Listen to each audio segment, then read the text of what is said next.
Que faisons-nous au juste ici?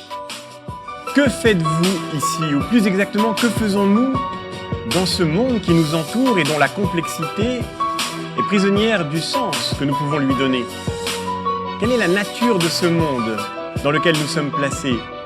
Nous n'avons pas choisi de naître, nous n'avons pas choisi d'être, et pourtant nous voilà ici. Quel est le sens de l'univers qui nous entoure? De cet univers potentiellement infini, dont le silence peut nous angoisser, parce qu'il ne nous dit rien de lui. Faut-il lui donner un sens? Faut-il découvrir son sens? Ou faut-il reconnaître enfin que l'univers n'a pas de sens et que rien ne peut s'éclairer de ce silence du monde? Faut-il, d'une certaine façon, se résigner à l'absurde ou tenter de percer le mystère? L'univers a-t-il un sens? C'est la question que nous allons nous poser au cours de cette soirée. Bonsoir à tous, c'est une très grande joie de vous accueillir, de vous retrouver si nombreux ce soir au Théâtre Saint-Georges pour nous poser cette nouvelle question. Question très difficile à la vérité, que la question de savoir si l'univers a un sens, si le monde dans lequel nous nous trouvons placés a une signification. Par signification, on entendra le fait qu'il y a quelque chose à comprendre de ce monde qui se présente à nous. Par signification, on entendra peut-être aussi, nous aurons l'occasion de le voir tout au long de cette soirée, la question de savoir si l'univers va quelque part et si, évidemment, il vient de quelque part. Ce soir, nous ne nous posons pas la question du point de vue de l'acte de foi que l'univers peut appeler ou bien ne pas appeler, mais nous allons rester sur le seuil et faire l'effort intellectuel avec la philosophie de tenter de nous confronter avec le travail de notre raison à tout ce qui pourrait nous faire penser que l'univers n'a aucun sens et que c'est l'absurde qui règne, ou bien, au contraire, à ce qui nous permettrait de décrypter, de déchiffrer ce sens qu'il faut prêter au monde. Alors, pour travailler cette question difficile et délicate, eh bien, pardonnez-nous car nous avons changé la date de cette soirée. Peut-être certains d'entre vous en ont-ils été perturbés, mais tout cela avait un sens. Car de fait, nous avons la chance d'accueillir ce soir, sur la scène du Théâtre Saint-Georges, j'ai la chance en particulier de pouvoir accueillir quelqu'un avec lequel nous allons dialoguer tout au long de cette soirée en nous prêtant à un exercice un peu spécial. Nous l'avons déjà fait en invitant par exemple Franck Ferrand au cours d'une soirée sur l'histoire, en faisant intervenir quelques artistes qui, comédiens, musiciens, sont venus se produire parmi nous pour nous accompagner dans notre réflexion. Après tout, il n'y a pas de raison que la philosophie ne rencontre pas aussi la réalité de l'expérience vécue. Bien au contraire, il faut qu'elle la rencontre. C'est ce que nous avions vu aussi avec Éric Bellion, un skipper du Vendée Globe qui était venu parler avec nous de la peur. Faut-il avoir peur d'avoir peur? C'était l'année dernière. Et ce soir, sur cette question de l'univers, eh bien, nous avons invité quelqu'un qui multiplie les casquettes. Il a une formation en paléologie, il travaille en philosophie des sciences et c'est à ce titre qu'il enseigne, notamment à Lausanne. Il est l'auteur de plusieurs ouvrages très importants, dont le dernier s'appelle précisément Explorateur de l'invisible. Et il va venir partager avec nous la dimension scientifique de cette réflexion sur le sens de l'existence, sur le sens de l'univers. Je vous demande d'accueillir avec enthousiasme Jean Stone qui nous rejoint ce soir.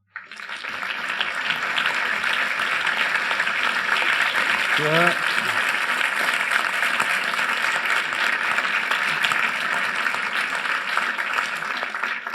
Alors c'est une grande joie de vous accueillir pour pouvoir partager ensemble cette réflexion et pour pouvoir nous poser ensemble cette question difficile de savoir si l'univers a un sens. Alors nous avons choisi de nous répartir les rôles avec Jean Stone. Nous avons travaillé ensemble pour préparer cette rencontre et il a été convenu entre nous que j'allais prendre en charge peut-être la dimension philosophique de la question et que Jean Stone, lui, se chargerait de traduire cette intuition philosophique en une proposition scientifique ou de relayer auprès de nous le travail des scientifiques qui ont pris des positions divergentes sur cette question de savoir si l'univers avait, oui ou non, un sens.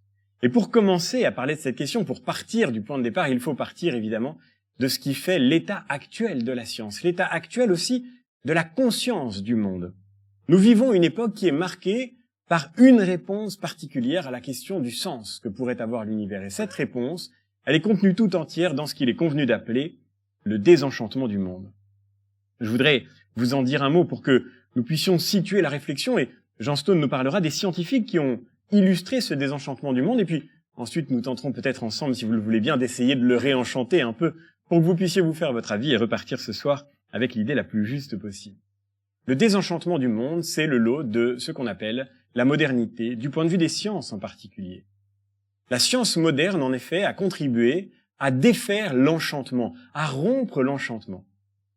L'auteur de cette expression de désenchantement du monde, ça n'est pas un philosophe, c'est un sociologue, mais un sociologue tellement remarquable, tellement génial et tellement passionnant qu'on pourrait presque lui donner le titre de philosophe. Ce philosophe, donc, ce sociologue, c'est Max Weber. Max Weber est l'auteur de plusieurs ouvrages très importants, mais il est surtout l'auteur d'une vision sociologique de la modernité qu'il déploie à travers plusieurs textes, par exemple son analyse économique dans l'éthique protestante et l'esprit du capitalisme, ou bien dans une réflexion bien plus générale, économie et société, qui porte sur la question des fonctionnements rationnels des comportements humains dans notre vie collective. Je voudrais m'arrêter avec vous un instant sur un texte magnifique de Weber qui s'appelle « Le métier et la vocation de savant ». Dans ce texte qui est paru, vous le trouverez dans les éditions de poche sous le titre « Le savant et le politique », parce que c'est en fait une conférence qui est suivie d'une autre conférence qui s'appelle « Le métier et la vocation de politique », mérite d'être relu, mais pour d'autres raisons qui ne nous intéressent pas ce soir. Alors, nous avons la chance d'être, pour une soirée au moins, libérés de la politique. Dans ce texte, donc, Weber, pardonnez-moi, j'ai déjà beaucoup trop parlé aujourd'hui, dans ce texte, Weber se penche sur la question de la science et de notre rapport contemporain à la science. Et il montre combien la science a contribué à défaire la relation enchantée qui pouvait exister entre l'homme et le monde dans les sociétés primitives. Au fond, Weber se fait le porte-parole de ce que montre le positivisme dans son rapport à l'histoire, de ce que montre en particulier le positivisme scientifique qui caractérise aujourd'hui notre rapport à la science. Qu'est-ce que le positivisme scientifique ?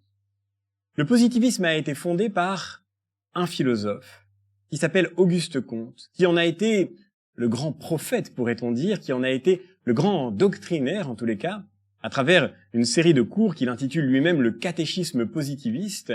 Auguste Comte fonde une vision de l'histoire qui caractérise ce que Weber appellera le désenchantement du monde. Cette vision de l'histoire se résume à travers ce qu'on appelle ordinairement la loi des 3 états. L'humanité, nous dit Auguste Comte, nous sommes en plein 19e siècle, l'humanité est comme un seul individu qui passerait par plusieurs étapes successives dans sa vie, de son rapport au monde, de son rapport à l'univers qui l'entoure. La première étape, c'est l'âge de l'enfant. D'abord, toute l'humanité a été comme un enfant. Et qu'est-ce qui caractérise l'enfant ? C'est que l'enfant ne cherche pas à expliquer rationnellement le monde qui l'entoure. L'enfant est persuadé que la totalité de l'univers est remplie de volonté, remplie d'intentions, remplie de buts et de finalités. L'enfant est convaincu que tout ce qui l'entoure dit quelque chose et veut quelque chose. Peut-être avez-vous déjà vu un enfant, peut-être avons-nous été cet enfant qui un jour se cogne contre une table, par exemple, et qui donne un coup de pied dans la table comme si elle était méchante. Car pour l'enfant, tout est animé, tout est rempli d'âme. Tout est, comme le disait le vers magnifique de Victor Hugo, tout est plein d'âme. Tout est plein d'animation. Pour l'enfant, le monde, pourrait-on dire, est rempli de Dieu. Il est rempli de magie. Il est rempli de féerie. Il est rempli d'inquiétudes aussi qui sont tout aussi mystiques et mythologiques les unes que les autres. Et de fait, le premier âge de l'humanité, c'est l'âge du mythe, c'est l'âge de la religion. Que se passe-t-il quand l'humanité naît, quand l'humanité commence ? Pensons à notre lointain ancêtre, il est dans sa caverne, le voilà au milieu du déchaînement des éléments, l'orage tonne autour de lui, la terre tremble, la pluie tombe, il est au milieu de ce déchaînement de la nature, et que fait-il, bien sûr ? Il se dit, il doit bien y avoir une volonté là-dedans. Il se le dit pour au moins 2 raisons, parce que il ne peut pas l'expliquer autrement. Et donc il faut bien que le tonnerre ressemble à quelque chose de connu. Et à quoi ressemble le tonnerre sinon à une crise de colère ? Ce doit être un dieu qui jette des éclairs par-dessus les nuages. Et pourquoi se dit-il aussi que une volonté est là-dedans ? Parce que tout est tellement plus facile quand l'univers a un sens, quand tout a une signification. Vous le remarquez avec moi, nous avons tellement besoin d'interpréter les choses qui nous arrivent. Nous avons tellement besoin de nous reposer sur une interprétation pour pouvoir nous défaire de l'anxiété que produirait le sentiment que rien n'arrive avec un sens, que tout arrive sans raison. Alors il faut bien tenter de comprendre et même si c'est possible d'interagir avec sa volonté, avec cette volonté qui se déploie dans l'univers. L'homme, notre lointain ancêtre, l'homme des cavernes, regardant le tonnerre tomber, se dit « Il y a, bien sûr, une volonté là-dedans. Tout a un sens et rien n'arrive sans raison. » Et il tente de se mettre en rapport avec cette volonté qui s'exprime et il prie. La prière, c'est l'acte spontané de l'humanité. C'est l'acte enfantin de l'humanité. Mais c'est l'acte aussi qui témoigne d'une faiblesse de la rationalité. Comme le dira Nietzsche, quand on n'arrive pas à mettre sa volonté dans les choses, on y met au moins une volonté. C'est le principe de la foi. Quand on n'arrive pas à agir sur le monde, on fait comme s'il y avait quelqu'un qui agissait dans ce monde. Et c'est le principe de la foi. Et c'est infiniment réconfortant.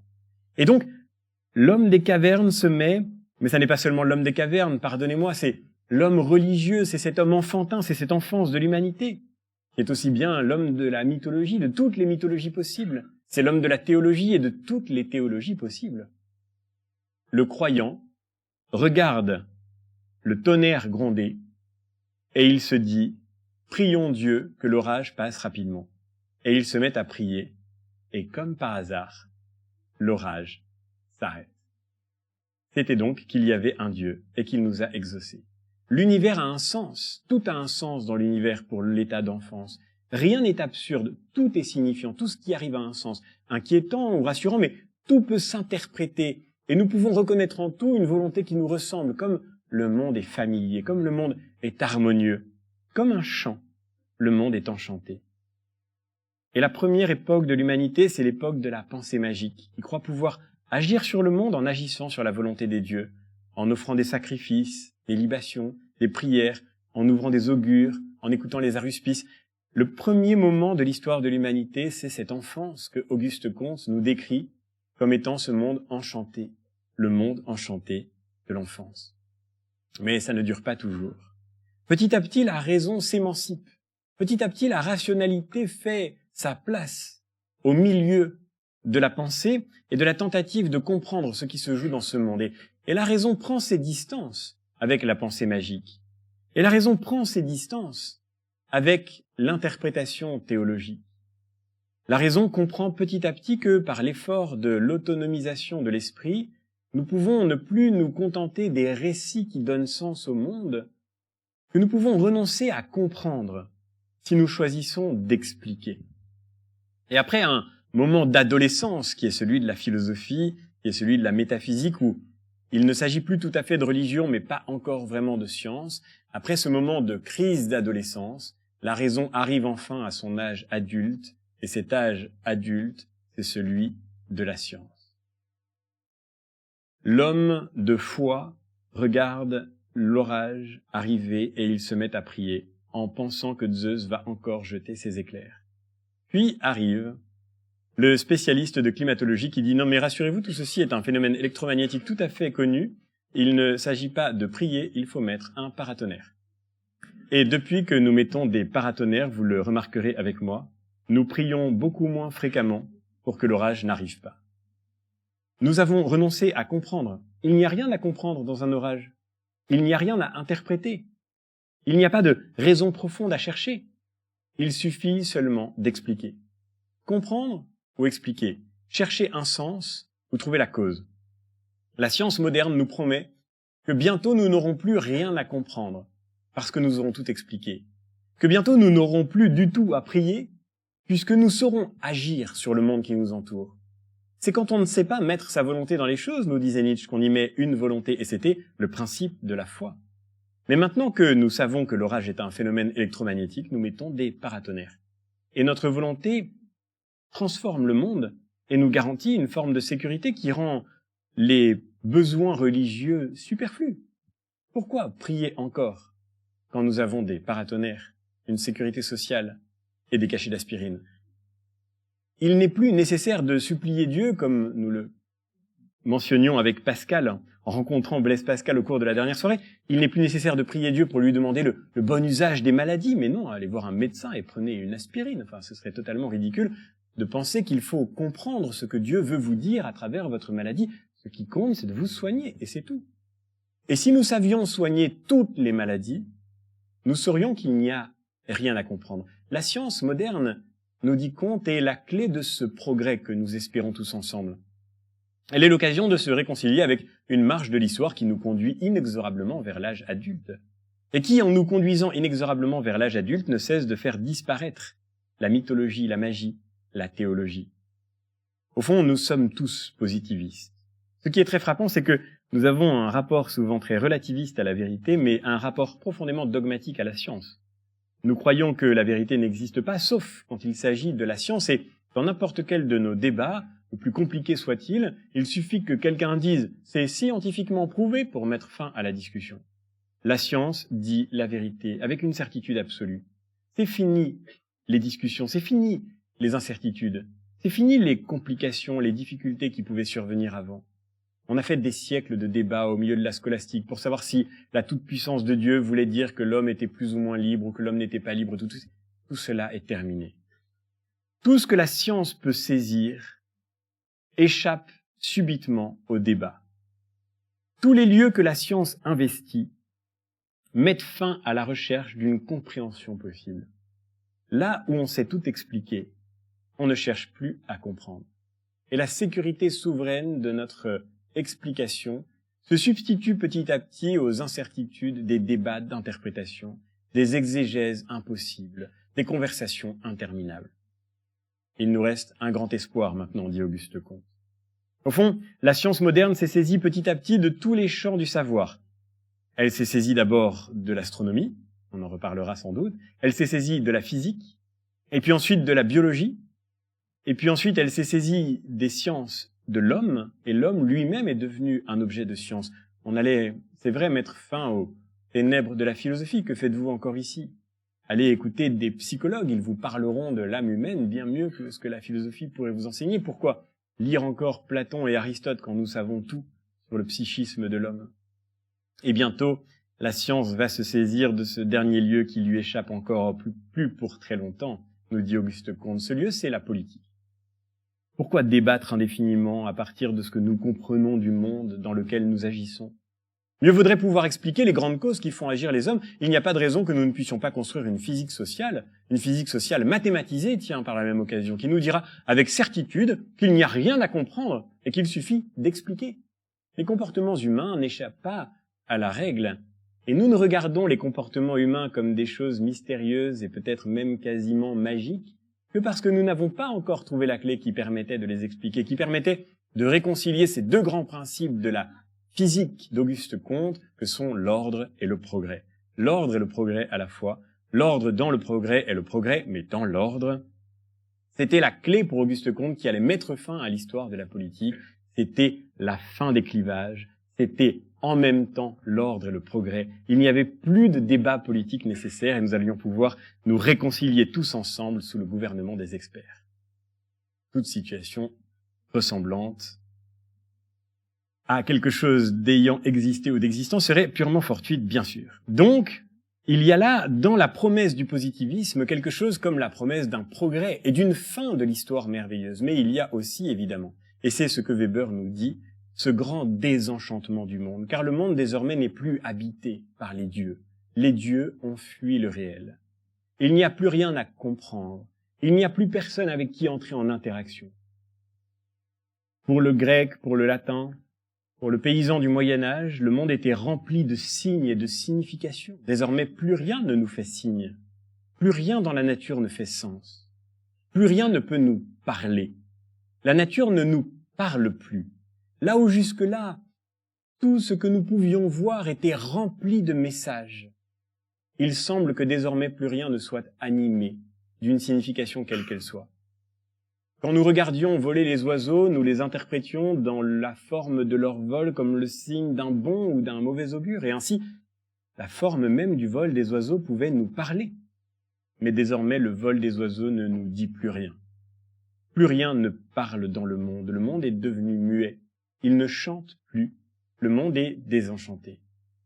Et c'est ce vide de Dieu sur lequel a prospéré le romantisme dans sa lutte contre la modernité de la science. C'est ce vide de Dieu sur lequel Max Weber s'arrête avec cette tradition du romantisme allemand pour comprendre la solitude dans laquelle se trouve l'homme d'aujourd'hui. Non pas pour la déplorer, car c'est un fait, mais pour tenter de mettre le doigt sur ce qui fait notre condition de vivant perdus dans un monde de matière qui ne parle plus de rien, qui ne parle plus à personne et qui n'a plus aucun sens.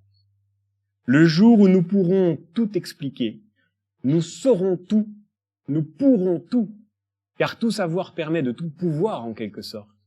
Tout savoir permet de tout prévoir. Nous pourrons tout connaître de ce qui va nous arriver, nous saurons absolument tout, et nous ne pourrons plus rien comprendre, car il n'y a plus rien à comprendre. Voilà ce que produit la science moderne, mais comment ne pas s'y résigner, car, de fait, il n'y a pas de lutte possible entre la science et la religion. C'est ce que nous promet Kant. Partout où la science avance, la religion ne peut que reculer. Partout où nous sommes capables d'expliquer ce qu'est le tonnerre, plus personne ne pourra croire qu'il faut prier Zeus de ne pas jeter ses éclairs. Et lorsque nous serons capables de tout expliquer, alors il n'y aura plus rien à croire. Le savoir remplace la croyance. Quand vous croyez, nous dit Kant, c'est que vous ne savez pas encore.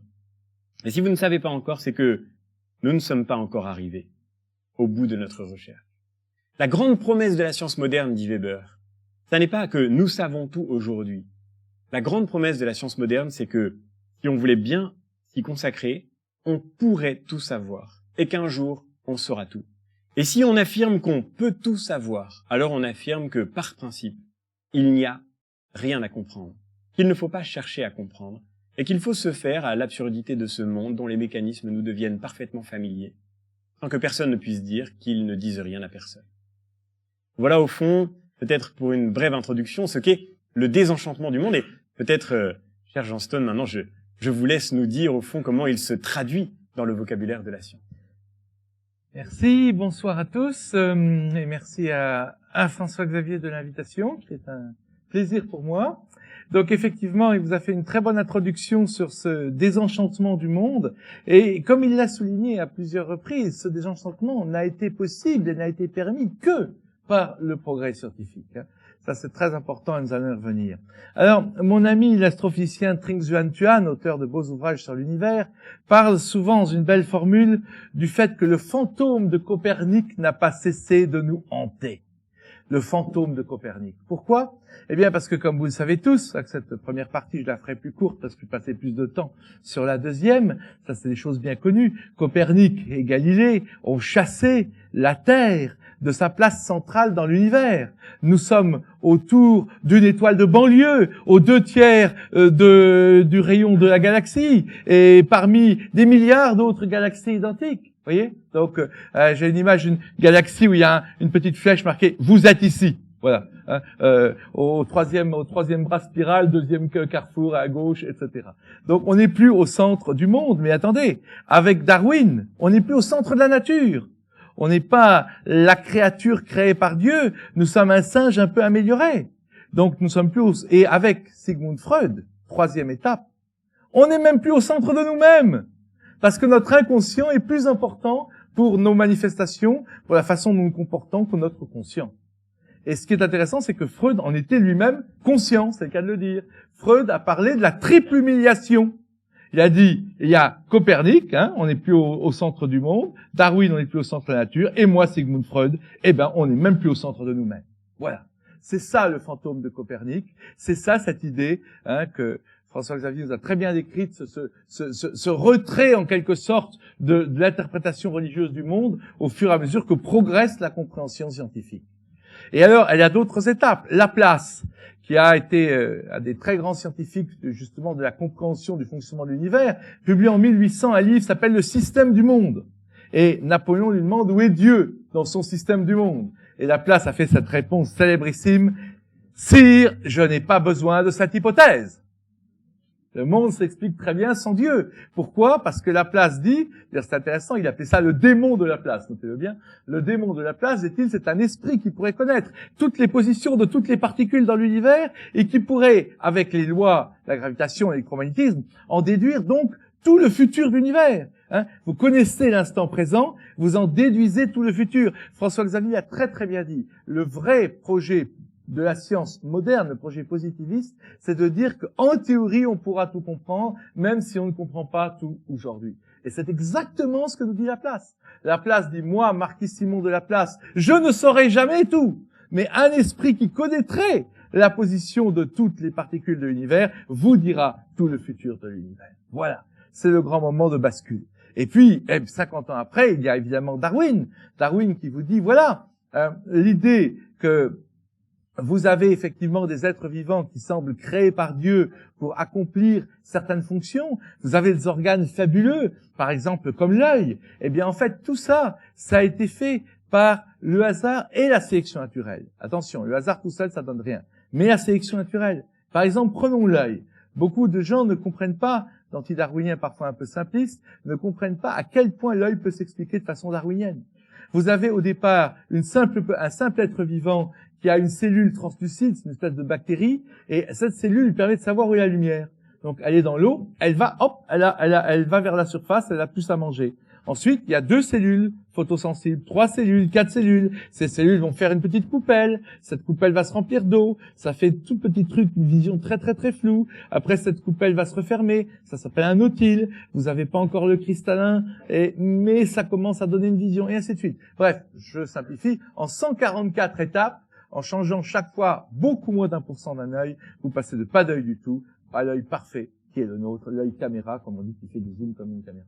Donc, vous voyez, donc c'est pour ça que le successeur de Darwin le plus direct s'appelle aujourd'hui Richard Dawkins. À ne pas confondre avec Stephen Hawking, le grand scientifique. C'est Dawkins avec un D.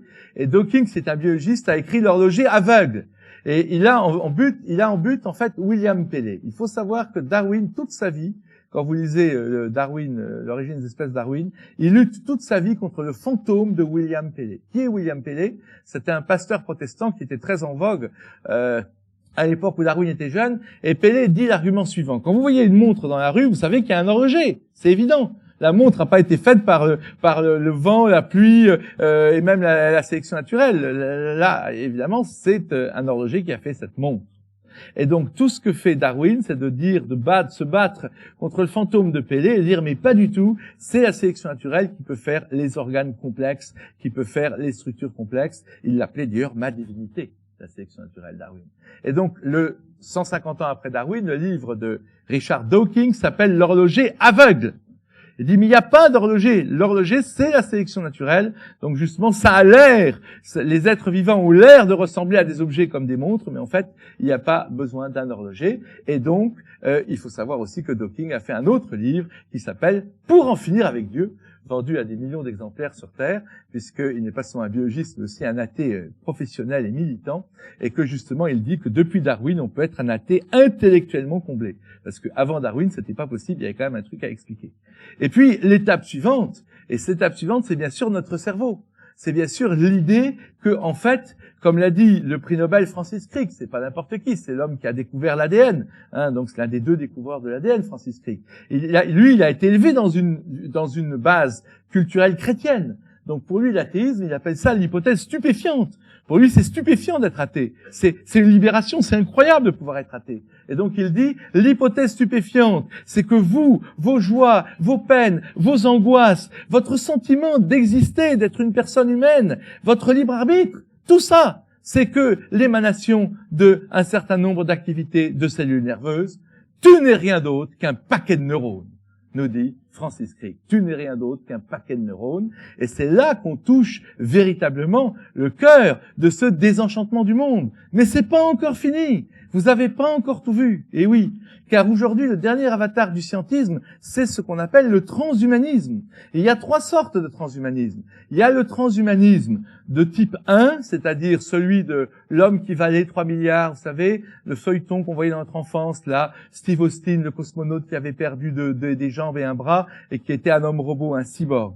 Bon, c'est-à-dire quelqu'un qui commande par le cerveau des membres artificiels mécaniques. Ça existe déjà. Depuis 2 ans, ça existe déjà. Regardez Hugh Herr, H2R au MIT, c'est l'un des dirigeants du MIT, il a perdu les 2 jambes, il s'est fait des jambes artificielles qui fonctionnent beaucoup mieux que des jambes humaines. Et c'est pas des morceaux de métal ouvragés comme Oscar Pistorius. Non, ce sont des jambes contrôlées par son cerveau. Il pense mouvement, la jambe bouge. Parce qu'il y a des capteurs qui enregistrent son influx nerveux, qui les transmettent en mouvement de la jambe. Il a refait danser une femme qui a perdu une jambe dans l'attentat de Boston, une danseuse professionnelle. Vous imaginez ce qu'il faut pour danser. Regardez ça, ça va très très très vite.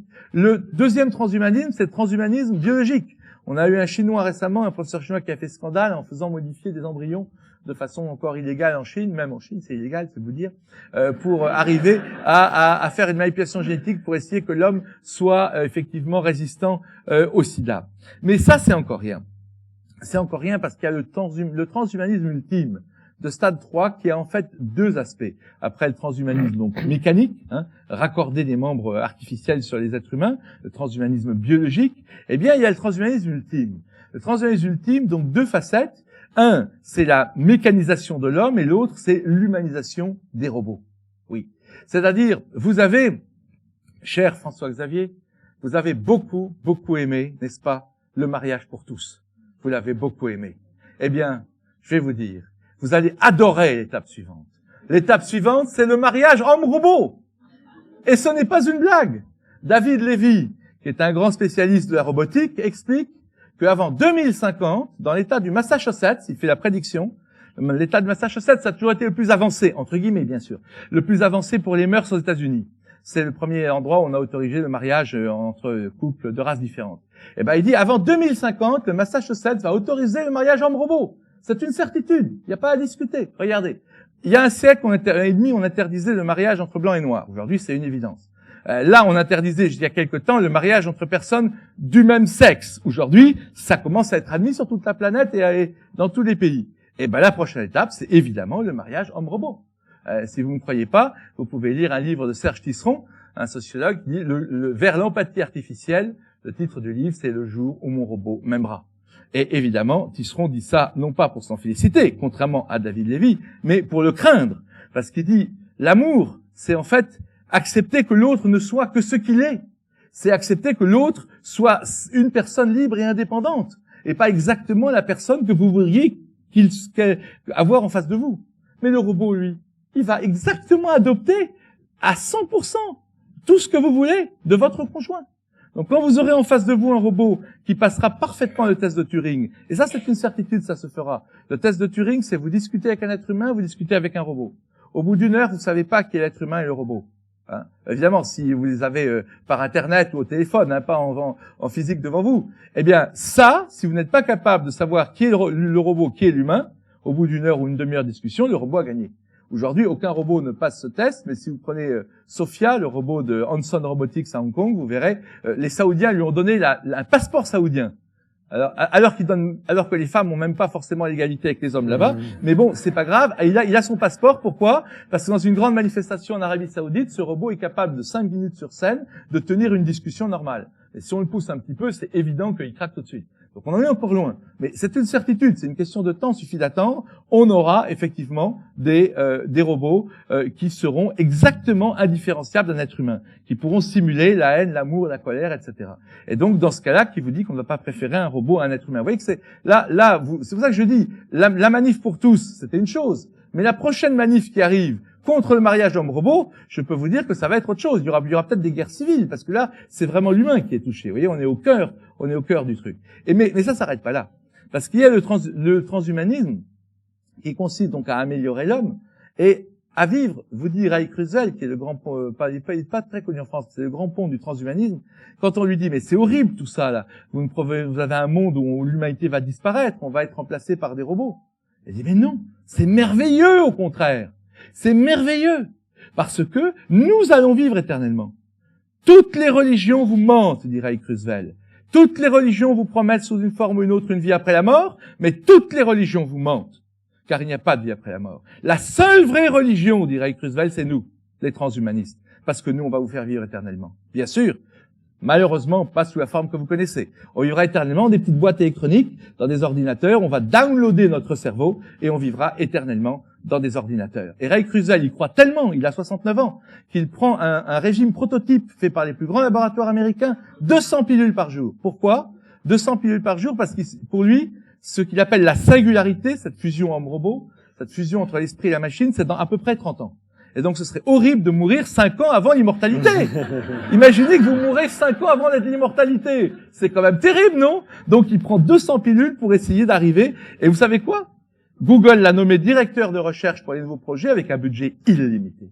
Donc voilà, et Ray Kurzweil vous dit, le jour de ce qu'il appelle la singularité, quand l'homme et le robot auront fusionné, eh bien, le jour de la singularité, demander à un homme ce qui se passe sur Terre, c'est comme demander à une fourmi aujourd'hui ce qui se passe sur Terre, tellement on sera dépassé. Donc, vous voyez, l'humanité n'aura été qu'une période, certes belle, mais une période temporaire de l'histoire humaine. J'ai parlé avec un scientifique français qui partage ses idées, et quand je lui demande son programme de recherche, un programme payé par nos sous, c'est un laboratoire public, il répond, mon programme, c'est la disparition de l'espèce humaine. Je lui dis, mais c'est horrible! Et il fait la même réponse que Ray Kurzweil, il dit, non, c'est merveilleux, parce que justement, nous aurons le mérite de créer l'espèce qui va nous remplacer.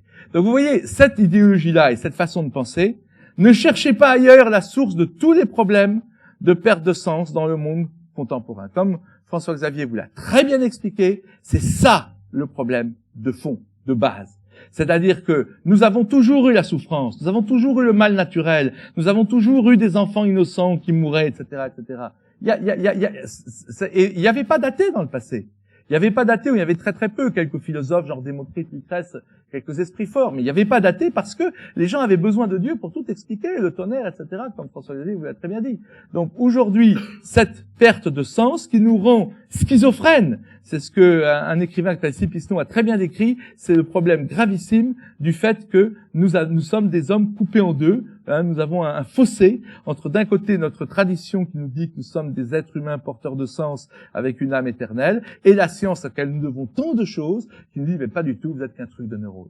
Donc voilà, pour moi, la vraie cause de la crise fondamentale que nous vivons. Elle vient de la science et uniquement de la science qui a généré ce désenchantement du monde. Alors le paradoxe, c'est que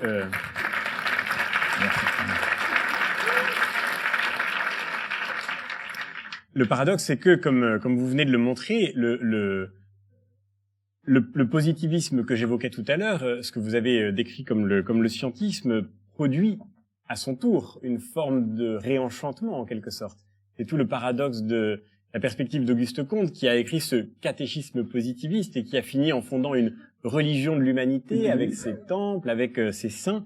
Bref, il y a une forme d'expression d'un besoin de sens précisément, besoin de retrouver la signification de ces changements qui se déroulent. Parce qu'au fond, et là il faut regarder les choses en faisant abstraction bien sûr des débats d'actualité, car ce n'est pas ce que nous sommes en train de penser, et surtout regarder les choses en faisant abstraction de la question religieuse au sens littéral du terme. Notre simple raison cherche un sens dans la nature. C'est tout le sens de cette métaphore de la montre que vous avez évoquée tout à l'heure, qui a été pendant très longtemps utilisée pour tenter de comprendre ce qu'il y avait à comprendre précisément dans les réalités qui sont placées sous nos yeux. Je voudrais repartir de cet exemple. Si vous trouvez une montre dans la rue, vous allez forcément vous dire qu'il y a quelque part quelqu'un qui l'a construit. En tous les cas, vous allez vous dire que la montre telle qu'elle fonctionne a été structurée en vue d'un certain but. Et sans même avoir besoin de vous poser la question de l'horloger, vous allez chercher la signification de ce but. Quelle est la grande rupture que marque le travail de Darwin? C'est que Darwin, précisément, est celui qui a tenté de faire abstraction de la question du but, de la question de la fin. La fin, en grec, se dit télos. Et la finalité, l'intérêt pour la finalité des choses, c'est ce qui donne le mot téléologie. Mot un peu compliqué qu'il ne faut surtout pas confondre avec théologie, quoique les deux aient parfois partie liée. La téléologie, c'est le fait de considérer les choses à partir de leur finalité. Que nous dit Darwin? Darwin nous dit que quand vous voyez un œil, reprenons cet exemple de l'œil, eh bien vous ne devez pas vous dire que l'œil a été fait pour voir. L'œil n'a pas été fait pour voir. Ce qui s'est produit, c'est que le double facteur dont vous parliez du hasard et de la sélection naturelle fait que, un jour, quelque chose s'est structuré par accident ou par une succession de petites mutations, quelque chose qui ressemblait à un œil, et que avoir un œil est plus avantageux que de ne pas en avoir dans la lutte pour la survie. Et que par conséquent, les organismes qui avaient un œil se sont reproduits plus facilement que ceux qui n'en avaient pas, et qu'ainsi a triomphé l'apparition de cet organe qu'on appelle l'œil. Il n'y a pas chez la girafe un long cou pour attraper les branches, les feuilles dans les branches hautes. Il se trouve que certains êtres mammifères sont nés avec des coups très longs et que c'était, dans des endroits désertiques, un avantage non négligeable dans la lutte pour la survie. Et donc, le double jeu du hasard et de la sélection naturelle fait que sont apparus des girafes dont le cou est long. Notre naïveté confondante, dit Darwin, fait que quand nous regardons une girafe, nous disons « comme c'est bien fait ». Les feuilles sont très hauts et elle a justement un cou très long et nous disons « la nature lui a donné un cou très long pour pouvoir attraper les feuilles ». Nous disons « l'œil a été fait pour voir et la main pour prendre et la bouche pour parler ». Avec une forme, considère Darwin, de naïveté tout à fait, là encore, pardonnez-moi d'introduire ce nouveau mot compliqué, anthropomorphique. Nous regardons les choses comme si elles étaient le produit d'un artisanat.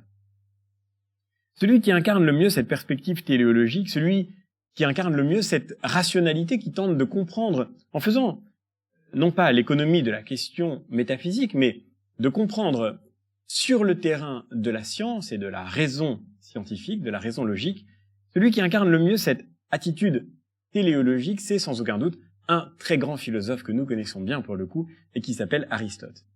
Aristote est un immense philosophe, un grand métaphysicien, mais Aristote a aussi été bien sûr un très grand scientifique. Il a été l'un des grands fondateurs de la biologie, il a écrit un texte merveilleux qui s'appelle Les parties des animaux, dans lequel il fait l'inventaire de tout ce qui constitue la réalité d'un corps animal, des organismes vivants tels qu'ils pouvaient être connus de lui. Il est l'un des grands penseurs de la physique et de la question du mouvement physique. Il est donc vraiment un nom important dans l'histoire de la science. À la différence de son propre maître, Platon, dont nous avons là aussi déjà longuement parlé, Aristote ne s'intéresse pas seulement aux idées pures, aux idéalités abstraites. Il s'intéresse à la réalité charnelle, à la réalité concrète du monde, parce que précisément pour lui, cette réalité mérite d'être admirée. Elle mérite notre émerveillement. Pour Platon, vous vous en souvenez, la seule chose qui pouvait retenir notre attention, ça n'était pas la diversité des choses sensibles, mais c'était la belle unité de l'idée. Platon est un mathématicien. Ce qu'il aime, ce sont les formes pures, ce sont les idées abstraites, ce sont les grands concepts généraux. Au fond, la réalité sensible est toujours faite de confusion, elle est toujours, en quelque sorte, un peu repoussante pour celui qui aime la pureté et la transparence de l'idée. Aristote, au contraire, ne craint pas de se confronter directement à la réalité concrète. Et pourquoi ? Parce que dans cette réalité concrète, il y a quelque chose qui peut combler la pensée. L'intelligence qui cherche un sens peut se réjouir de l'exploration de la physique et de l'exploration de la biologie. Aristote le dit dans un texte merveilleux qui ouvre les parties des animaux, c'est-à-dire cette réflexion sur les organismes vivants. Aristote dit « entrons sans dégoût dans l'étude de toutes les espèces animales ». Bien sûr, quand nous arrivons à l'analyse d'un organisme vivant, il nous arrive d'éprouver d'abord un sentiment un peu repoussant. Quand vous disséquez une grenouille et que vous l'ouvrez en deux, au début, ça ne fait pas plaisir de regarder ses intérieurs. Et on comprend que le philosophe, dit Aristote, préfère ne pas trop se salir les mains. Et pourtant, il faut vaincre cette première réticence. Car quand vous ouvrez le ventre d'une grenouille et que vous commencez à regarder comment fonctionne son organisme, vous ne pouvez qu'être saisi d'un sentiment d'émerveillement. Partout, il y a de la finalité, dit Aristote. Tout sert quelque chose, et donc tout a une signification. Aristote est celui pour qui expliquer et comprendre sont exactement la même chose. Si vous voulez expliquer pourquoi il y a là un estomac, ici un œsophage et là un intestin, vous devez comprendre comment fonctionnent l'œsophage, l'estomac et l'intestin. Si vous voulez expliquer ce qui constitue un organisme, vous devez comprendre le principe de son organisation. Entrons sans dégoût dans l'étude du moindre de ces animaux. Partout, il y a de la nature et partout, il y a de la finalité. La nature et la finalité sont une seule et même chose. On raconte, cite Aristote, dans ce texte introductif des parties des animaux, on raconte qu'un jour, des visiteurs qui voulaient rencontrer le grand sage Héraclite, l'ayant surpris se chauffant au feu de sa cuisine, restèrent interdits sur le seuil. Mais Héraclite leur répondit, « Entrez, il y a des dieux aussi dans la cuisine. » Il y a des dieux aussi dans la cuisine. Cette citation attribuée à Héraclite dit que aucune pièce n'est trop indigne de notre étude. Il y a de la finalité partout et même dans le ventre d'une grenouille, nous pouvons contempler quelque chose qui est divin. Pour parler de divinité, Aristote ne veut pas nécessairement engager, là encore, l'adhésion à une forme de foi révélée. Au contraire, Il s'agit pour lui seulement d'affirmer qu'il y a un sens partout et que rien ne se fait sans raison. L'un des grands préceptes du propos d'Aristote, c'est que la nature ne fait rien en vain. La nature ne fait rien pour rien. Tout ce qui se fait selon une raison. Et d'ailleurs, si vous ouvrez le ventre de n'importe quel organisme vivant pour le disséquer, vous allez contempler la magnifique économie de moyens de la nature. Car de fait, vous ne trouverez rien qui n'ait pas de sens. Il n'y a pas dans un organisme vivant, il n'y a pas quelque chose qui soit là sans raison. Il n'y a pas un organe superflu qui ne serve à rien. Du moins, c'est ce que croit Aristote avec les outils dont il dispose. Nous voyons que tout ce qu'il y a dans un organisme vivant peut trouver une explication, et que ce qui se développe sans raison, c'est peut-être ce qu'on appellera la maladie, une perturbation de l'équilibre naturel que l'on appelle la santé. Quelque chose qui se déploie sans avoir de signification, sans avoir été d'une certaine manière voulu par cet ordre de la nature qui mérite d'être contemplé. Connaître et contempler sont une seule et même chose, nous dit au fond Aristote. Et il y a dans la connaissance, il y a dans l'effort de la science, dans l'effort de la rationalité, quelque chose qui peut nous mettre aux prises avec la signification du monde. Cela ne suppose pas, encore une fois, de produire un acte de foi, cela suppose seulement de retrouver le sens profond de l'effort de la science qui, nous dit Aristote, est d'abord l'effort qui consiste à retrouver la signification des choses, leur télos profond. Que fait-on lorsqu'on tente d'expliquer quelque chose? Eh bien, on tente de comprendre son but. Et toutes choses vont toujours vers un but, vers un projet qui leur est propre, vers une fonction qui leur appartient et qui leur a été fixée par l'ordre de la nature, c'est-à-dire celui de la physis. La physique, physis en grec, la nature, vient du grec phuein, qui veut dire naître et se développer. Qu'est-ce que c'est qu'une réalité naturelle, au fond? Quelle est la différence entre une réalité naturelle et une réalité artificielle? Cette montre est une réalité artificielle. Elle est donc faite d'une matière qui a été formée par un homme, un artisan, un industriel, un ouvrier, qui a donné à cette montre la forme d'une montre. Que fait l'artisan? Il prend de la matière, par exemple, je sais pas, il veut fabriquer un lit, alors il prend du bois, c'est la matière, et il lui donne une forme pour fabriquer le lit ou la table ou le meuble quel qu'il soit. La forme vient de son esprit. La forme est dans l'esprit de l'artisan. Et la matière est dans ses mains. Et avec le travail de ses mains, l'artisan donne forme à la matière pour pouvoir faire l'objet qu'il a en tête et le réaliser dans la réalité matérielle. Le travail de l'artisan, le travail de la technique, c'est le fait que la forme rentre de l'extérieur dans la matière. Et que, rentrant de l'extérieur dans la matière, elle donne forme à une réalité qui se produit petit à petit par le travail de la technique. Qu'est-ce qui explique le travail de l'artisan? Qu'est-ce qui explique une réalité quelle qu'elle soit? Ce qui explique le travail de l'artisan, c'est d'abord le but qu'il a à l'esprit. Or, bien sûr, une réalité n'est pas faite que d'un but. Elle est faite d'une pluralité de causes. Et expliquer suppose de mobiliser cette pluralité de causes, nous dit Aristote. Par exemple, cette montre, comme n'importe quelle réalité, s'explique, nous dit Aristote, selon 4 causes. La cause matérielle, la cause efficiente, la cause formelle et la cause finale. Cette montre, c'est d'abord une réalité matérielle. C'est un peu de métal, c'est un peu de cuir, tout ceci constitue une montre. C'est une réalité formelle, c'est-à-dire la forme qui a été donnée à cette matière. C'est une causalité efficiente qui explique aussi cette montre. Et la cause efficiente, c'est ce qui a fait que la montre est advenue, c'est-à-dire l'artisan qui l'a produite. Mais enfin, tout ceci s'explique par la dernière des causes, qui est la plus importante pour Aristote, la cause des causes, qui est la cause finale. Ce qui explique que l'artisan ait fait une montre, ce qui explique qu'il ait choisi pour cela de lui donner telle forme, ce qui explique qu'il ait donné telle forme à telle matière qu'il avait sélectionnée, c'est le projet qu'il avait en tête, c'est-à-dire la finalité, qui était de faire une montre. Et pourquoi a-t-il fait une montre? Pour qu'elle puisse donner l'heure. Pour qu'elle puisse être mise à un poignet et portée, et ainsi, il fallait que le bracelet soit en cuir pour s'adapter au poignet, pour qu'elle puisse résister à l'usure du temps, et ainsi, il fallait que la montre soit en métal de manière à durer longtemps, et surtout pour qu'elle puisse donner l'heure, et c'est pour cette raison que l'on a donné à la forme de la montre la forme de ces rouages subtils qui font qu'à la fin, elle fonctionne. Tout s'explique par la finalité.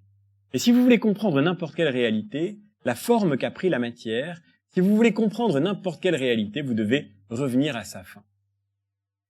Eh bien, ce qui est vrai de l'art, ce qui est vrai de la technique, de la techné, ce qui est vrai de la techné l'est aussi de la physis, c'est-à-dire de la nature. Au fond, l'art, nous dit Aristote, l'art imite la nature, la techné imite la physis. Et quand nous fabriquons des objets, nous faisons comme le fait la nature, qui est elle aussi un principe physis de naissance, de croissance, de production. Quelle est la différence entre les réalités naturelles et les réalités artificielles?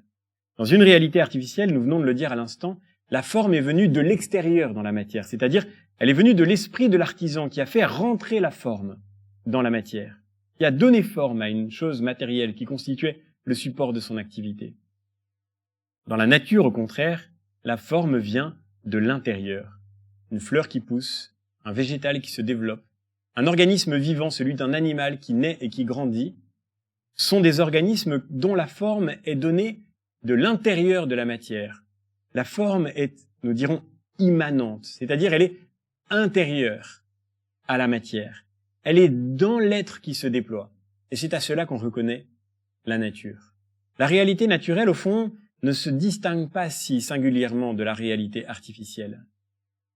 Il n'y a pas de différence entre une montre et un organisme vivant, si ce n'est que la forme de la montre lui est venue de l'extérieur et qu'elle était dans la pensée de l'artisan, alors que la forme de l'organisme vivant, elle lui vient de l'intérieur, ce que nous appelons aujourd'hui l'ADN, le programme génétique. C'est ce qui fait que une réalité naturelle se développe en suivant une certaine forme qui correspond à ce programme qui est en elle.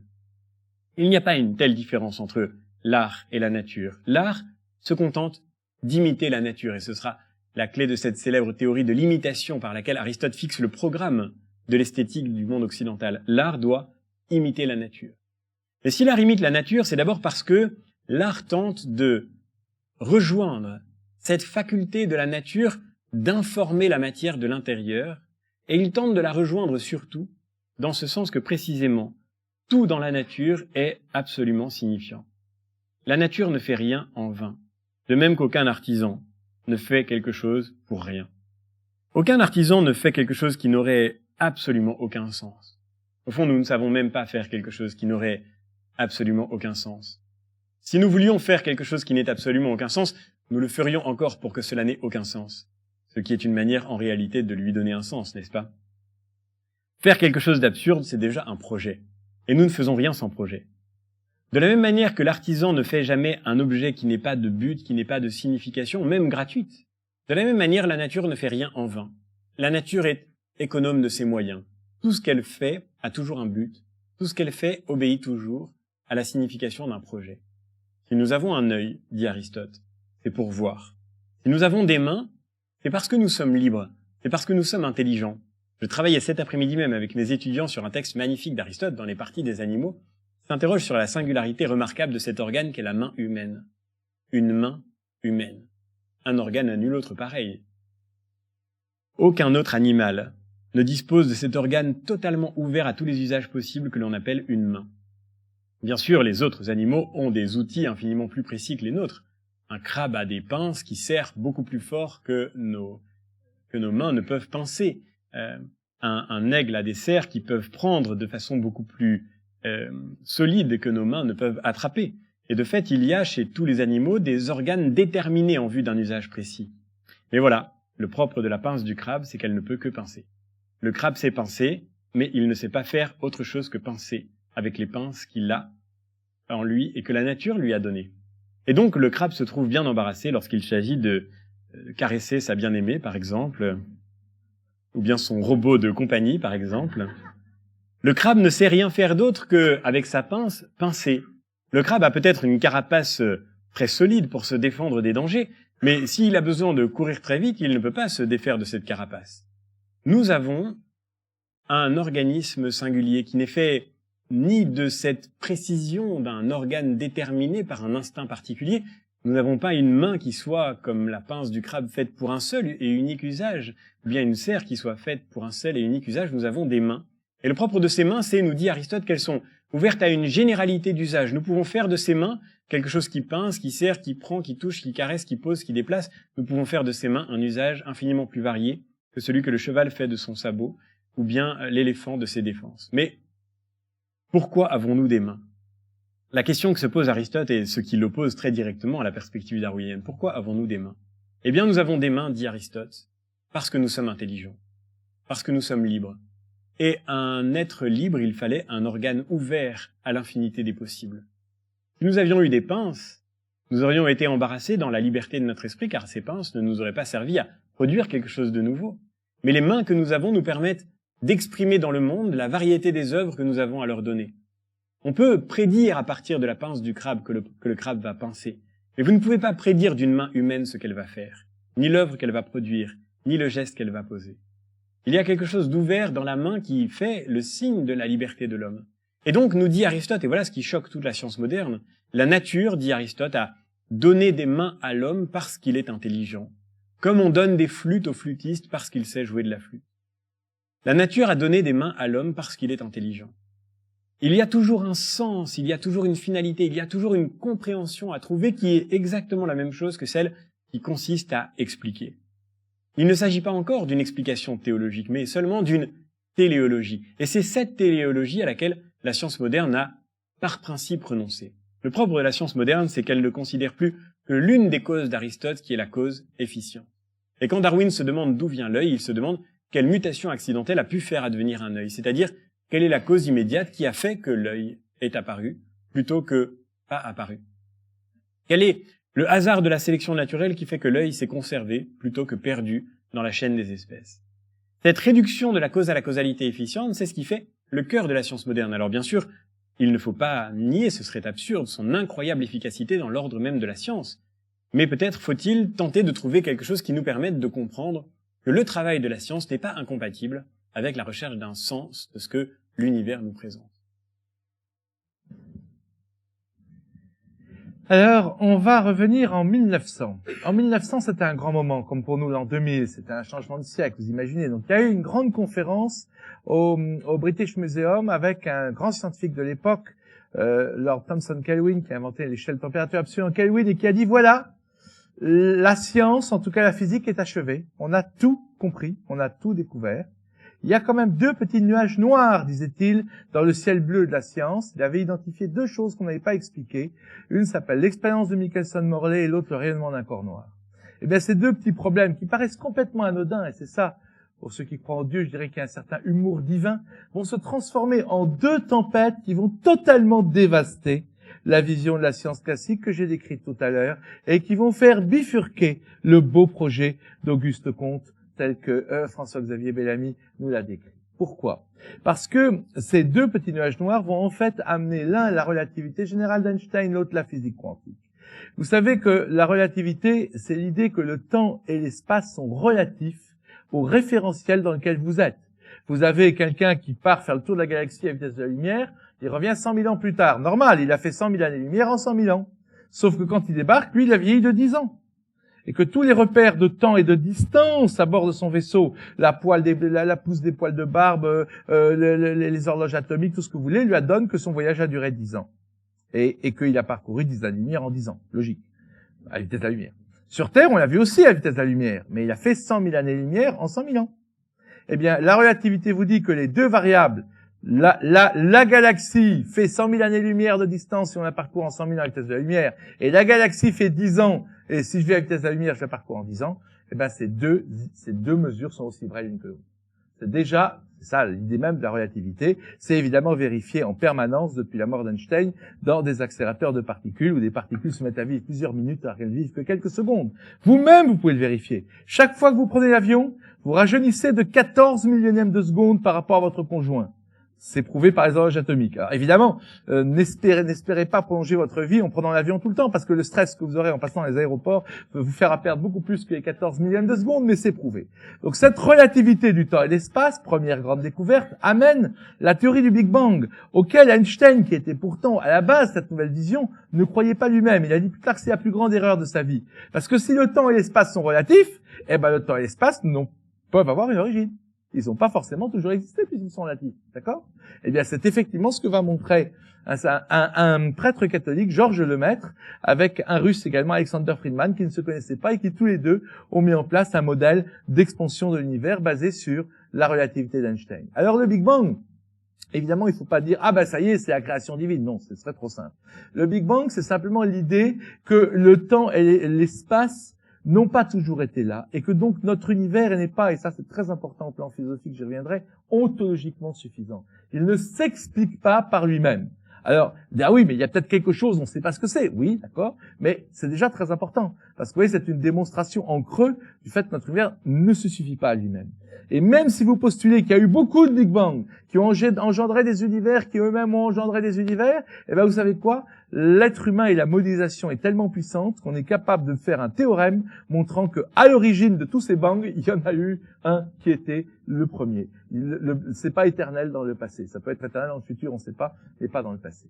Donc première idée, donc notre univers ne s'explique pas entièrement par lui-même. Il faut postuler un autre niveau de réalité. Deuxième idée, cet univers est très très spécifique. Imaginez que vous êtes face à un peloton d'exécution et que vous allez être, c'est pas très réjouissant, vous allez être fusillé. Perspective charmante. Vous fermez les yeux, vous entendez 12 coups de fusil et vous êtes pas mort du tout. Vous dites c'est pas possible.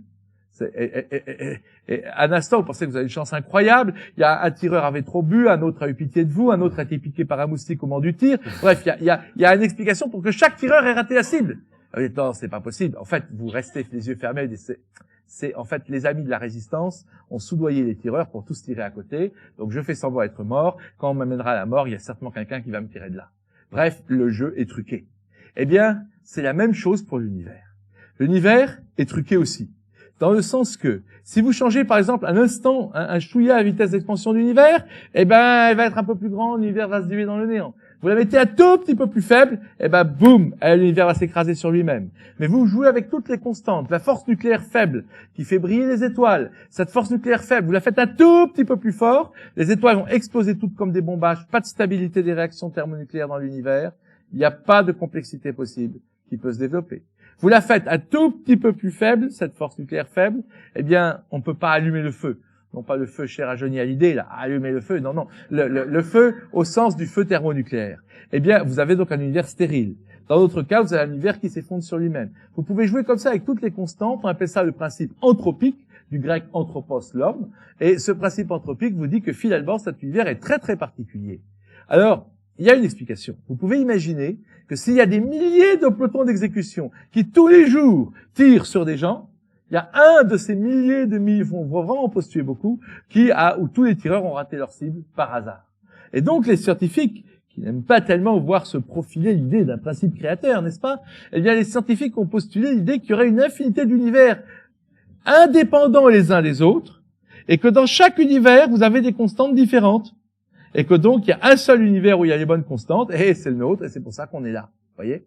Eh bien, ça, c'est comme de dire, effectivement, qu'il y a des pelotons d'exécution, des millions et des pelotons d'exécution, et que par hasard, il y en a un qui a raté sa cible. Eh bien, ce qui est intéressant, c'est qu'il y a quelque chose, je pense que vous en avez parlé ici, qui s'appelle le rasoir d'Occam. En philosophie, c'est assez connu. On n'a pas encore parlé cette année. Il n'y a pas encore parlé du rasoir d'Occam, mais le rasoir d'Occam dit qu'on ne multiplie pas les hypothèses inutiles. Eh bien, vous savez quoi? On a opposé pendant des siècles le rasoir d'Occam aux croyants. Dieu est une hypothèse inutile. Mais oui, François-Xavier vous l'a bien dit, pour expliquer le tonnerre, la peste, Dieu est une hypothèse inutile. Sauf que maintenant, pour éviter Dieu, voilà des gars qui rajoutent une infinité d'univers parallèles, inobservables, indépendants les uns des autres. Ça s'appelle rajouter des entités qui sont pas nécessaires. Ça tombe sous le coup du rasoir d'Occam. En gros, c'est-à-dire qu'un argument qui était un argument contre les croyants peut être retourné aujourd'hui pour postuler que l'univers n'a pas de sens. Il faut postuler une infinité d'univers parallèles et inobservables, parce que sinon le réglage de notre univers qu'on peut calculer en faisant des modèles d'univers est de 1 sur 10 puissance 60. Alors ça vous dira rien comme chiffre, mais ça correspond exactement à la probabilité de toucher une cible de 1 cm² qui soit située à l'autre bout de l'univers en tirant au hasard une seule flèche sans savoir où est la cible. La cible peut être là, vous tirez une seule fois à l'autre bout de l'univers, à 13 milliards d'années, vous avez une chance sur 10 puissance 60 de toucher. C'est ça, la précision de réglage de l'univers. Donc ça, c'est le premier pilier de ce reconstruction d'un monde porteur de sens. Deuxième pilier, la physique quantique. Alors là, ça va être compliqué parce que la physique quantique, Niels Bohr, un des fondateurs de la physique quantique, disait « Si vous m'avez compris, il disait à ses étudiants, c'est que j'ai pas été clair. » Parce que si vous comprenez ce qu'on dit sur la physique quantique, c'est que le prof, il est pas clair, parce que logiquement, vous ne devez pas comprendre. Alors, on va quand même essayer de prendre quelques métaphores pour progresser. La première, c'est la métaphore de l'arc-en-ciel. Vous voyez un arc-en-ciel et vous pouvez penser que c'est un objet physique. Parce que quand vous bougez, l'arc-en-ciel, il bouge avec vous. Hein, et vous pensez, s'il est complet, que c'est un pont entre deux collines. Et puis pas du tout. Vous voyez bien que effectivement, cet arc-en-ciel qui bouge quand vous bougez, ce pont entre les deux collines, il est très bizarre, puisque si vous déplacez à grande vitesse, il se déplacera à la même vitesse que vous. Donc vous allez dire, attendez, ça doit être une illusion ce truc-là, puisque il bouge quand je bouge, etc. Ben non. Ça dépend des lois de réfraction de la lumière dans l'air, la présence de gouttes d'eau, etc. Vous voyez? Donc l'arc-en-ciel n'est pas une illusion. Mais parler de sa vitesse et de sa position serait absurde, parce que ça dépend de votre position et de votre vitesse. Vous voyez? Donc, eh bien, la grande découverte de la physique quantique, la première, c'est que tous les fondements de ce qui existe, toutes les particules qui nous constituent, là, pas seulement les protons, les neutrons, etc., mais même les atomes, eh bien, sont comme des arcs-en-ciel. C'est-à-dire que c'est pas des trucs qu'on imagine nous. C'est pas la pure maya de l'hindouisme. Non, c'est pas une illusion. L'arc-en-ciel n'est pas une illusion. Mais leurs propriétés dépendent en partie de la façon dont on les observe. En fait, ce ne sont pas que des choses solides au sens des objets matériels. Les fondateurs de la physique quantique disaient, la table que je vois là n'a rien à voir avec la table que je peux décrire quand j'utilise la description au niveau quantique. C'est un truc qui est plein de particules et plein d'ondes à la fois. C'est un truc qui est à la fois dur et à la fois mou. C'est un truc qui est deux objets contradictoires en même temps. La physique quantique nous amène à un monde très étrange où vous pouvez être à la fois une onde et une particule. Dans notre monde, c'est pas possible. Si vous êtes une vague, vous n'êtes pas un grain de sable. Si vous êtes un grain de sable, vous n'êtes pas une vague. À un autre niveau de réalité, si. Vous êtes à la fois la vague et la grain de sable. Pire. Dans notre monde, si une porte est ouverte, elle n'est pas fermée. Si un verre est vide, il n'est pas plein. Si vous êtes là, vous n'êtes pas ici. En physique quantique, en permanence, tout est à la fois ici et là, vide et plein, ouvert ou fermé. D'ailleurs, quand on parle d'ordinateur quantique, c'est justement des ordinateurs qui, contrairement aux ordinateurs classiques où il y a 0 et 1, c'est 0 et 1 et toutes les positions possibles entre 0 et 1 en même temps. C'est ça l'idée du quantique, d'accord? Vous avez compris? Vous voyez que c'est pas facile. Alors, pour essayer de comprendre, la deuxième métaphore la plus simple, c'est la caverne de Platon. On en revient toujours à Platon. Et Bernard d'Espagna, un grand physicien quantique dont j'ai eu la chance d'être très proche, me disait que c'était évidemment la vision la plus simple qu'on peut donner de la réalité du monde par rapport à sa physique quantique. Mais il y a un mais. Dans la caverne de Platon, vous voyez des ombres au fond de la caverne et la réalité à l'extérieur est dure et solide. En fait, ce que nous apprend la physique quantique, c'est l'inverse. C'est que ce monde dur et solide comme la table que vous le voyez, c'est une illusion. C'est ça l'illusion. Le vrai monde, le monde qui est à l'extérieur de la caverne, le monde d'origine, c'est un monde qui est, comme je l'ai dit, à la fois vide et plein, blanc et noir. C'est un monde qui est tout à fait différent de nos concepts familiers. En fait, la physique quantique, elle déconstruit 3 piliers de la modernité. Premièrement, l'idée du déterminisme. L'idée que vous avez, quand la porte grince au plafond, c'est pas la belle-mère qui se manifeste d'au-delà, mais c'est qu'il y a une cause physique. Eh bien, justement, il y a le principe d'un déterminisme, on appelle le principe d'incertitude de Heisenberg, qui vous dit qu'on ne peut pas connaître à la fois la position et la vitesse d'une particule. Justement parce que, en observant quelque chose, vous le modifiez.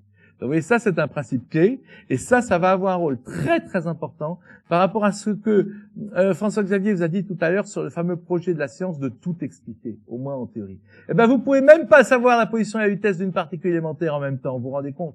Et vous voulez tout expliquer. C'est une nouvelle épistémologie que beaucoup de philosophes n'ont pas encore compris, et même beaucoup de scientifiques. C'est on sait très bien pourquoi on ne saura jamais. Vous comprenez la différence? Avec je sais quelque chose, et là je dis ah ben je sais pas, donc c'est Dieu qui l'a fait. Ça se rappelle le God of the Gap. C'est très très naïf, c'est assez absurde. On dit ah oui c'est Dieu qui l'a fait. Non.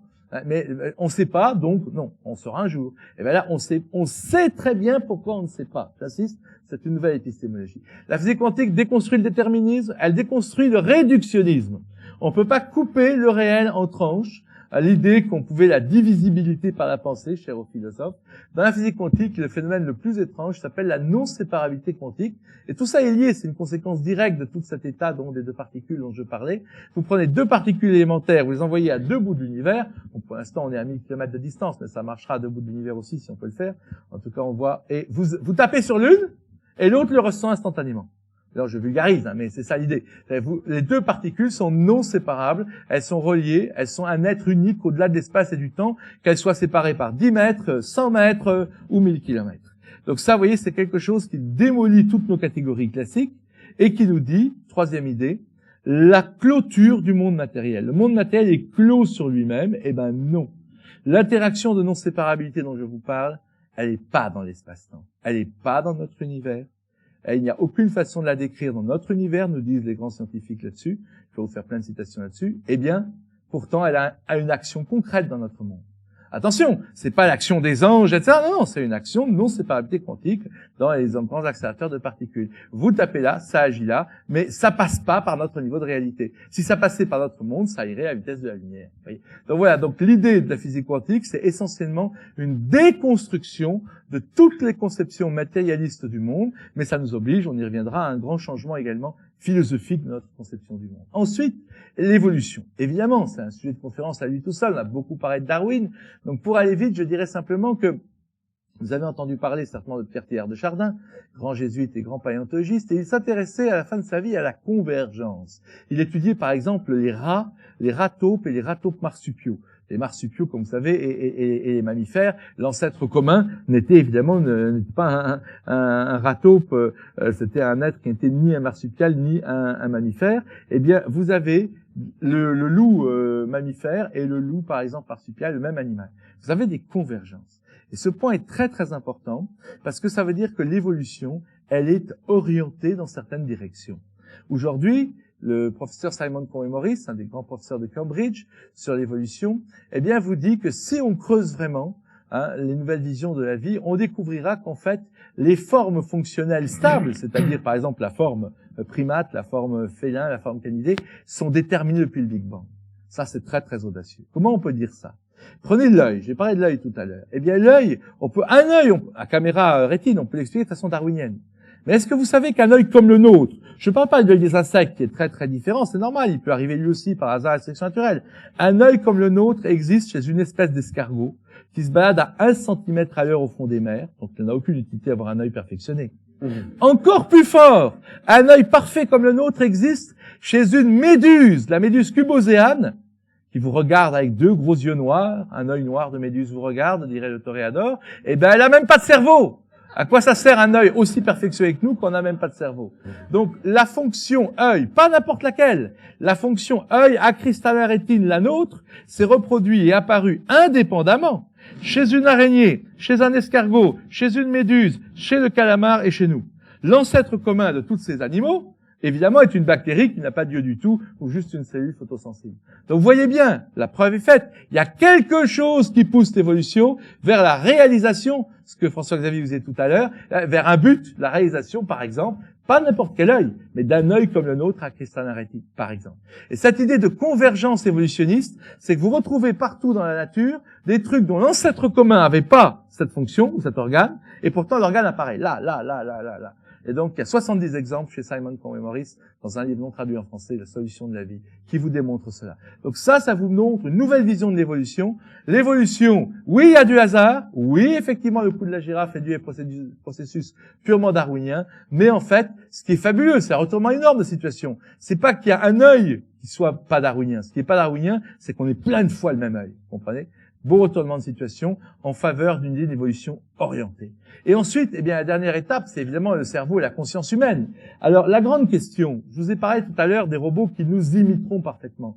Oui, il faudra apprendre à vivre avec, c'est une certitude. Il y en aura. Mais la différence énorme, c'est est-ce que le robot va éprouver ou va imiter? Est-ce qu'il va éprouver de la soif quand sa batterie arrivera à l'extinction? Est-ce qu'il va éprouver de la peur quand il entendra qu'il sera mis à la casse pour un robot plus perfectionné? Si oui, alors là on est mal, d'accord. Mais j'y crois pas. J'ai dit souvent, je ne donnerai un passeport à un robot que le jour où il me tuera alors qu'il est programmé pour me sauver la vie. S'il fait ça, s'il est programmé pour me sauver la vie et qu'il me tue parce qu'il a peur d'être mis à la casse, alors là oui, je signe passeport pour le robot. D'accord. Mais je n'y crois pas. Je n'y crois pas. Pourquoi? Après, c'est une question ouverte. C'est la grande question du XXIe siècle. C'est le seul point où le transhumanisme ou les matérialistes peuvent encore avoir raison. Je crois qu'ils n'auront pas raison. Pourquoi? Eh bien, j'ai un argument qui vient, tenez-vous bien, des mathématiques. Ça va vous paraître très étonnant. mais c'est dans les mathématiques que vous pouvez le mieux montrer qu'il y a dans l'esprit humain quelque chose qu'aucune machine ne peut imiter. Un grand mathématicien perçoit des vérités dans un univers qui est situé au-delà du temps et de l'espace, un univers platonicien. Des mathématiciens athées vous disent cela, pas seulement des croyants, qu'ils perçoivent des vérités en mathématiques. Et l'exemple le plus extraordinaire est un jeune hindou qui s'appelle Ramanujan. Cet hindou Ramanujan, il est arrivé en Angleterre avec un petit carnet dans lequel il y avait 3000 formules. Malheureusement décédé à cause du climat anglais et de la tuberculose à 31 ans, c'est une perte aussi gigantesque que la perte de Mozart en musique. Pourquoi? Parce qu'il avait écrit 3000 formules. Personne ne comprenait ces formules en Inde. Il les avait envoyées à un grand professeur de Cambridge qui avait vu ça, qui a dit « Oh là, mais c'est incroyable ça, il a vite ce type ». Et en fait, ces formules, il n'avait aucune démonstration. Et quand on lui disait « Mais comment tu les as créées ?» Il disait « C'est ma déesse qui les a mises sur ma langue. C'est la déesse qui me les a dictées. » Et il en avait 3000. Alors au début, on a vu qu'il y en avait une ou deux qui étaient fausses, donc on a dit « Non mais c'est une blague ce truc, etc. » Et puis finalement, on a mis un siècle à analyser les 3000 formules de Ramanujan. Eh bien, il y en a seulement une centaine sur 3000 qui sont fausses. Une centaine. C'est-à-dire qu'il a écrit 2900 formules et certaines sont incroyables. Par exemple, il vous donne la valeur de pi. Vous savez que pi, il y a un nombre décimal infini. Donc, il vous donne 8 décimales par 8 décimales la valeur de pi. Et pour ça, il y a une formule genre 9881 divisé par 1 sur racine de 28228 divisé par 345. Mais d'où il a les 9801 et les 26000? C'est fou. C'est insensé. Il a fallu 97 ans pour démontrer que cette formule était vraie. Elle est absolument vraie.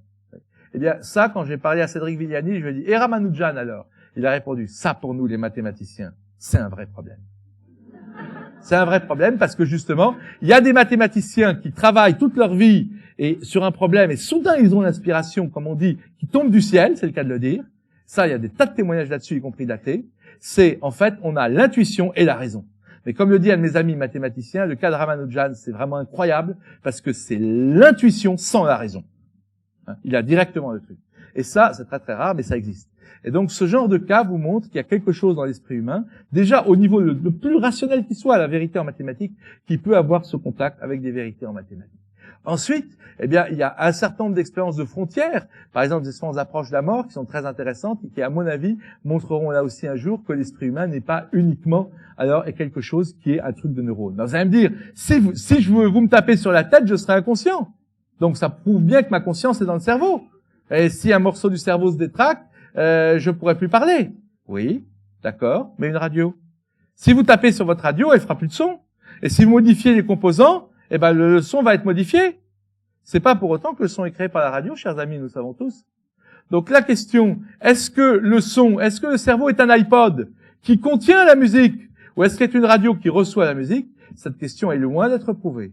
Et la meilleure preuve, c'est qu'il y a autant de théories pour expliquer la conscience qu'il y a de neuroscientifiques spécialistes de la conscience.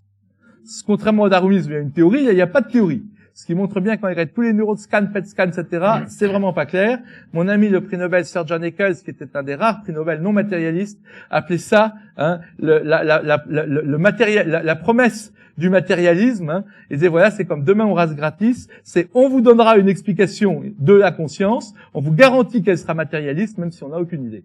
C'est le matérialisme de la promesse. On vous dit voilà, on va vous promettre l'explication matérialiste. Donc si vous mettez tout ça ensemble, si vous mettez l'astrophysique, l'idée que l'univers ne s'explique pas par lui-même et que l'univers est réglé de façon très précise. Si vous voyez qu'en fait, notre monde n'est pas le vrai monde, c'est la projection de quelque chose d'autre. Et là, on retrouve cette même idée de caractère non ontologiquement suffisant de notre monde, cette ouverture de notre monde vers un autre niveau de réalité avec la physique quantique. Si vous voyez que l'évolution est quelque chose qui semble bien avoir un sens, et il y a du hasard et la sélection naturelle, mais il y a aussi un sens sous-jacent à tout cela. Si vous voyez que le propre de l'homme, c'est pas forcément qu'un truc de neurones, et qu'on peut avoir un autre modèle de la conscience humaine. Si vous voyez que les mathématiques, également les grands mathématiciens vous disent qu'il y a une, entre guillemets, transcendance, un monde platonicien des objets mathématiques, même s'ils sont athées, vous avez là les éléments d'une extraordinaire reconstruction. C'est extraordinaire parce que c'est un peu comme au football.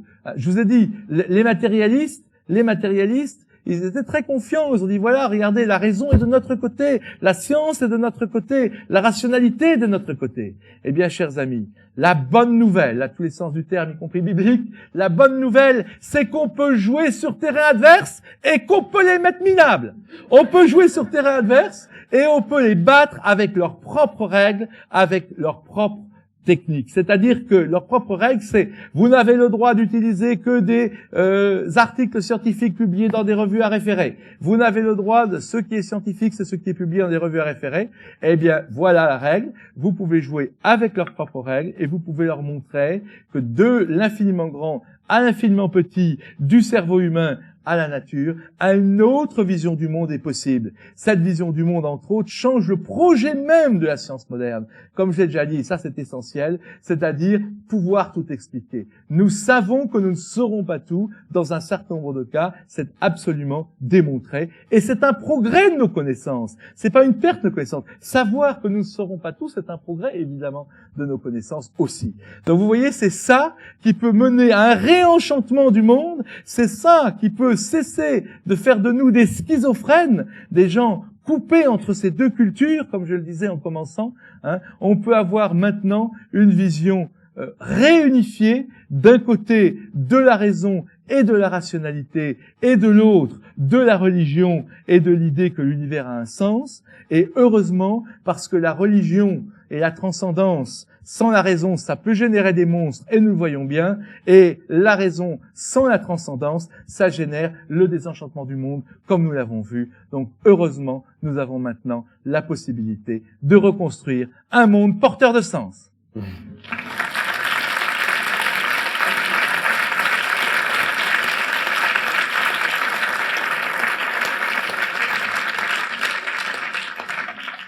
Évidemment, à titre de conclusion, c'est difficile de conclure une question comme celle-là parce que nous sommes toujours devant la question.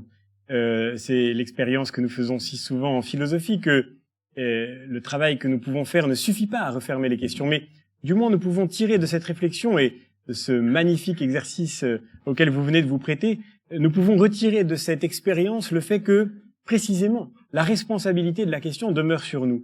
Je veux dire par là que le grand tort, sans doute, du positivisme a été de croire qu'il n'y avait qu'une seule lecture possible de l'histoire. Et c'est peut-être justement dans l'échec de l'idée de progrès, dans la crise dans laquelle elle se trouve, que nous pouvons nous sentir d'une certaine manière démunis, parce que nous ne savons plus, c'est le cas de le dire, à quel sein nous vouer aujourd'hui. Mais il y a peut-être ici, dans l'exercice que nous avons fait ensemble, que nous avons partagé ce soir en croisant des perspectives différentes, il y a peut-être quelque chose qui nous montre qu'au fond, la question de savoir si l'univers a un sens demeure une question qui appartient à nos consciences. Non pas que la science ne puisse pas nous aider à répondre à cette question, mais je crois qu'elle ne viendra pas la clore, ni dans un sens, ni dans un autre d'ailleurs. La science ne suffit pas à répondre à la question de savoir si l'univers possède une signification. À cette question-là, il faut bien que quelque chose d'autre réponde, qui est l'effort de notre intelligence, qui doit prendre en considération ce que nous pouvons savoir pour faire quelque chose de ce que nous savons, afin de tenter d'élaborer ce que nous ne savons pas. Avec Pascal, nous avons évoqué, lors de notre dernière soirée, le fait que la dernière démarche de la raison, et ça rejoint ce que vous disiez en concluant, la dernière démarche de la raison est de reconnaître qu'il y a une infinité de choses qui la surpassent. Et de cette infinité de choses qui la surpassent et qui fait la force de la raison dans la reconnaissance de son humilité, il nous reste à faire l'occasion d'une question qui sans doute se prolongera longtemps et qui habite pour longtemps nos consciences. Et c'est sans doute sur cette observation, sur ce fait décisif et pourtant si frustrant que nous devons conclure désormais cette soirée. Quant à savoir, bien sûr, quel sens nous pourrions trouver à ce monde dont nous héritons, cela, chers amis de la vérité, c'est encore une autre question.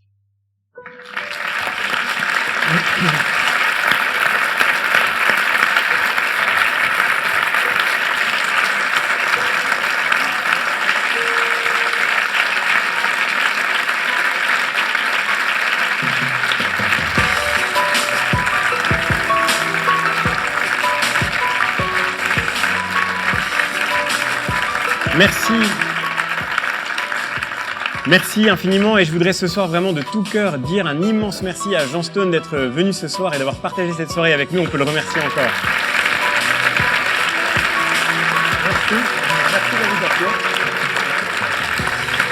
Grâce à lui, nous allons pouvoir, dans les 15 prochains jours, désintégrer les particules et retourner les équinoxes. Vous pouvez le faire en poursuivant la lecture de ces ouvrages. Je pense en particulier à Explorateur de l'invisible, mais aussi à L'existence a-t-elle un sens, qui est un recueil antérieur de ses travaux, que vous trouverez bien sûr en librairie. Merci encore d'avoir été là. On se retrouve dans 15 jours pour notre prochaine soirée. À très bientôt. Merci. Merci encore. Avec plaisir alors.